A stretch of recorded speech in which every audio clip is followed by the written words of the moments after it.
Joshua Choge, who is the chairman of KenGen, which is Kenya's power generation company, and has got a really colourful history as well. There's some interviews I've done with KenGen in the past, which you can look at and talk to that. But Joshua, firstly, welcome. Thank you for making the time. Thank you. It's a busy conference. You're in sunny London. That's a joke, by the way.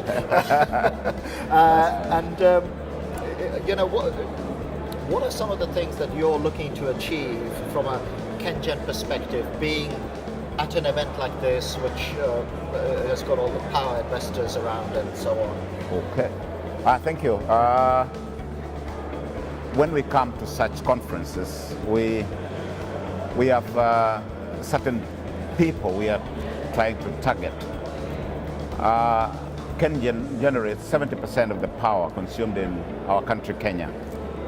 And we have a pipeline of projects that we've lined up the next 10 years up to the next 20 years. So with this lineup of projects, we're looking for people that we can partner with. Okay, we've been before using DFIs to finance our projects. That kind of model of financing is not sustainable. So we need now to think outside the box. Much as we'll still have the DFIs, but we now want to engage partners so that we can be able to access commercial loans. Okay, so you're looking at accessing commercial loans and so on. So what type of platform do you need to be able to, look, at the end of the day, people who either lend money or invest or funds that come in, they're in it for a return, either medium or long term and so on. What is it that you need to bring to the table to investors like that in order to get them interested? Okay. Looking at our track history, in the past 2 years, we have done a return on capital that's above 10%. Our net profit in the past 1 year was about 110 million USD. With that kind of return on an asset base of about 3.8, we find for the energy sector is a good return. Going forward, we are focusing mostly on geothermal. Okay, it's capital intensive and it takes time to reward. But because of our experience, we have de-risked these investments. So the investors coming in do not have to overprice their investments because we've already de-risked.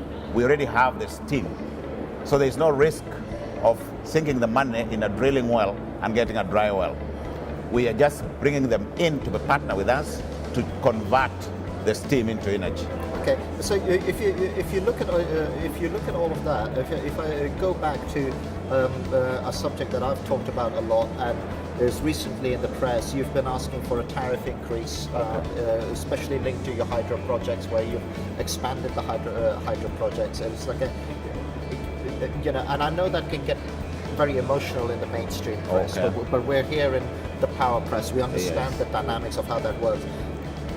Why are you asking for that? Is it because you really need to show investors that it's a fair tariff for the generation cost, or what's the issue that's driving it? What I can say, what has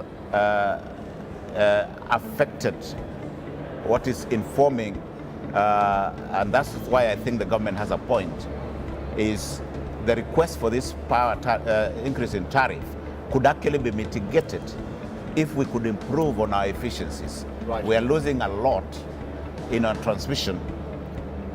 And so it's the transmission losses where you're saying, well, we're generating this, yes, but we're not actually being paid for this because there is a X percent of transmission loss. If we could actually address what we are losing, we might not need any tariff increase.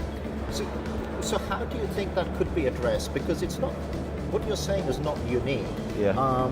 You know, we've looked at the Ethiopian power sector again, where there's a huge you know, capacity, especially for hydro. There's a huge desire to be an energy exporter as well from the Ethiopian sector.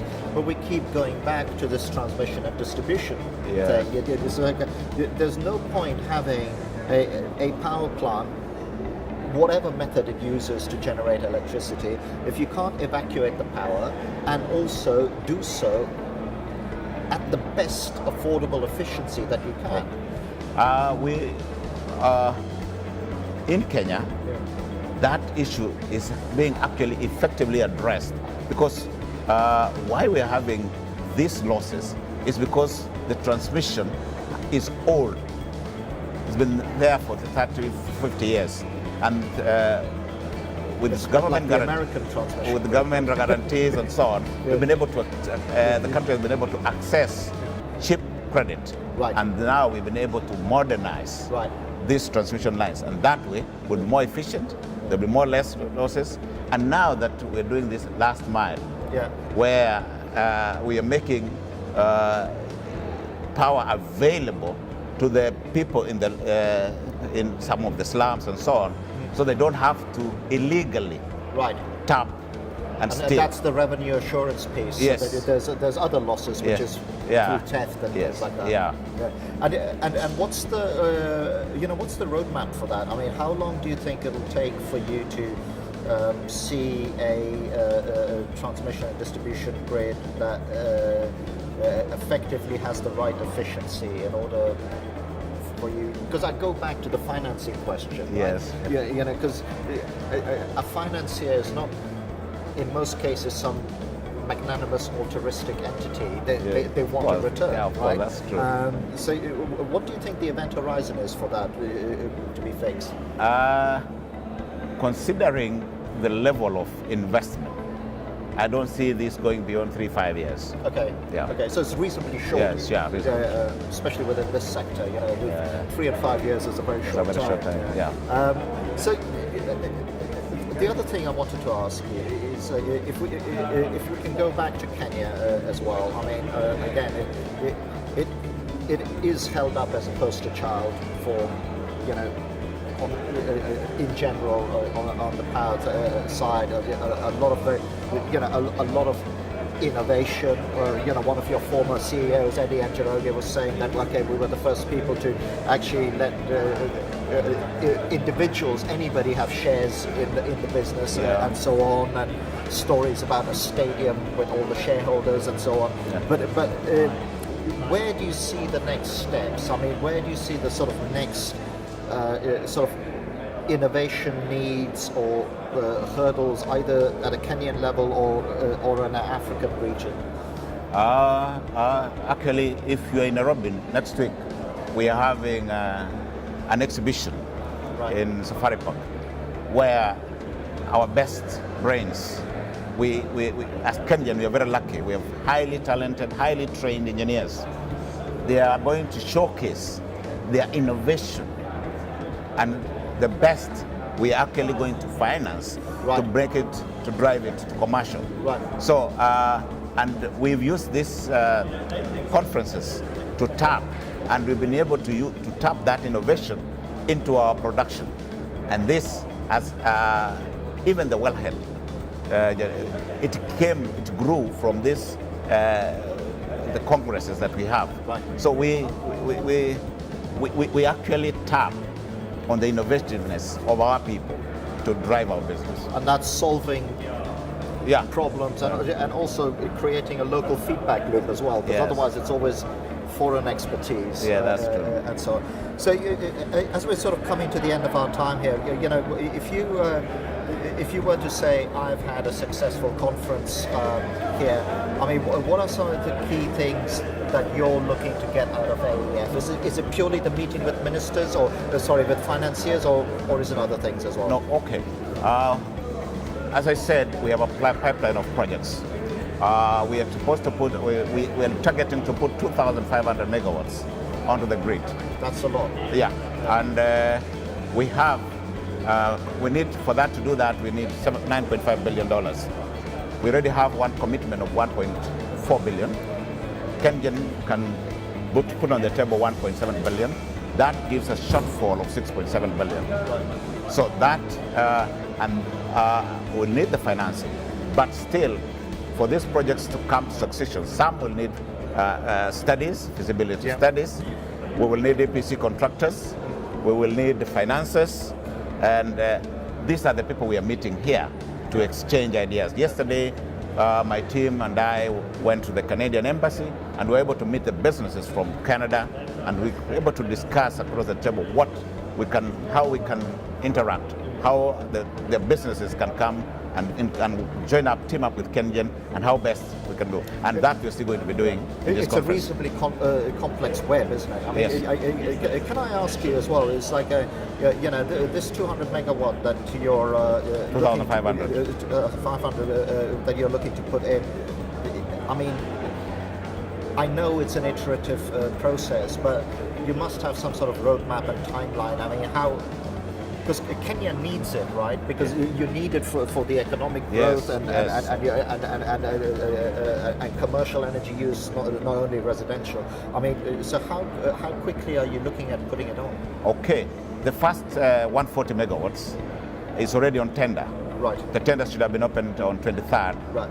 And that should we should be evaluating in another 2 weeks, and we're done.